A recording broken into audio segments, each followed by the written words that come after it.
प्रयागराज में मौनी अमावस्या पर मची भगदड़ पर दुख व्यक्त किया। मौनी बाबा ने प्रयागराज महाकुंभ मौनी अमावस्या पर मची भगदड़ पर मौनी बाबा ने दुख व्यक्त करते हुए कहा, बहुत दुखद घटना है और प्रशासन को व्यवस्था और बेहतर करने की जरूरत है, जिससे कि ऐसी कोई घटना आने वाले प्रमुख स्नानों पर ना घट सके। और श्रद्धालुओं से भी अपील की कि प्रशासन का पूरा सहयोग करें और प्रशासन जिस तरीके से व्यवस्थाएं कर रहा है उसमें श्रद्धालु भी जो प्रयागराज संगम तक पहुंच रहे हैं वह उन्होंने सहयोग करें। और मौनी बाबा ने कहा कि प्रदेश सरकार से जो धनराशि मृत्यु हुई है परिवार के लिए दिया जा रहा है उसे संत समाज संतुष्ट है और जैसे प्रदेश सरकार ने 3 सदस्य न्याय टीम गठित की है उससे बहुत कुछ सामने आएगा। मैं प्रयागराज के संगम तट पर मौजूद हूँ, मौनी बाबा जी के शिविर में मौजूद हूँ। कल जैसे कि घटना घटी जिसमें मौनी अमावस्या पर भगदड़ मचने से 30 लोगों की मौत हो गई।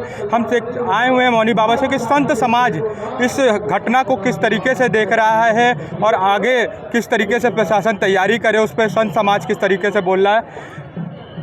महाराज जी, कल मौनी अमावस्या के पर्व पर बहुत दुखद घटना प्रयागराज के संगम तट पर मौजूद है जिसमें 30 लोगों के मारे जाने की पुष्टि हुई सरकार की तरफ। कैसे देख रहे हैं इस घटने को आप? बहुत दुखद घटना है। इससे पूरा संत समाज आहत है। हम संत समाज के तमाम संतों ने भी इस पर उनकी आत्म शांति के लिए चिंतन किया है। कल मेरी लेट की परिक्रमा थी, मैंने परिक्रमा को तुरंत स्थगित किया और उनके उन मृत आत्माओं की शांति के लिए हम लोगों ने अनुष्ठान किया है। और इस घटना को लेकर के बहुत मानसिक रूप से पूरे मेले में बड़ी पीड़ा है सभी लोगों में। सरकार को भी इस पर विचार करना चाहिए कि इन कारणों से ऐसी स्थिति हुई है। फिलहाल हमें जो लगता है कि इसमें बहुभाषी जो है श्रद्धालु आए थे, कहीं न कहीं से वो गलत फहमी के लोग शिकार हो गए और भाषा न समझने के नाते या किसी अफवाह के डर के मारे लोगों में भगदड़ स्थिति हुई। और उसमें सबसे बड़ी विषय रहा कि जो श्रद्धालु गंगा घाटों पर सो रहे थे वहाँ उपस्थित लोगों ने या प्रशासन के लोगों ने या तो उन्हें ध्यान नहीं दिया या फिर सुरक्षा के लोग वहाँ उपस्थित नहीं थे। क्योंकि अगर ऐसी कोई स्थिति होती या फिर यह विषय हो सकता है कि श्रद्धालुओं ने बात न समझने के नाते कहीं से भी जनसमूह का दबाव बना और एक घटना घटी जिसको लेकर के सभी लोग बहुत हताहत हैं।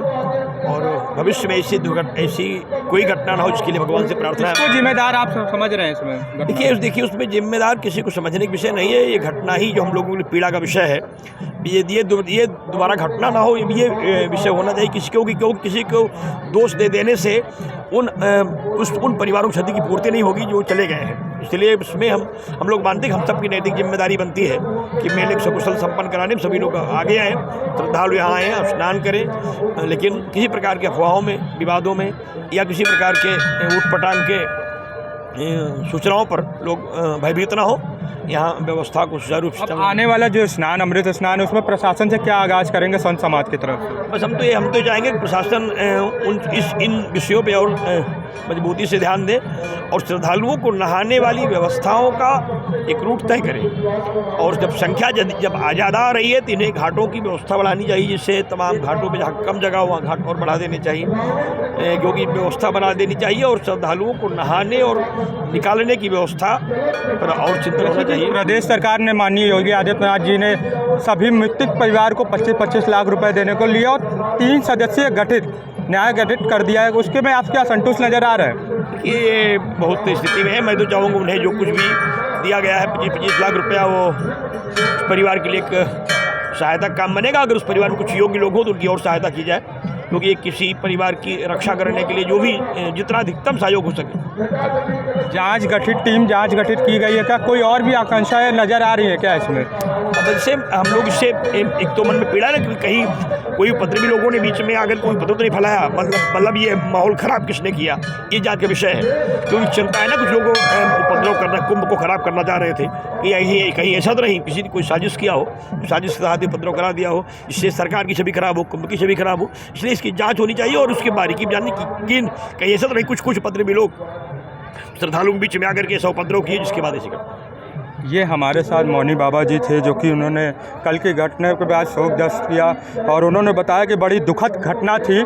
प्रदेश सरकार और यहाँ मेला प्रशासन से ने आग्रह भी किया कि आने वाले नहान के लिए वो पूरी व्यवस्थाओं को सुनिश्चित करें। कैमरामैन जहीन के साथ मैं विशाल श्रीवास्तव, प्रयागराज।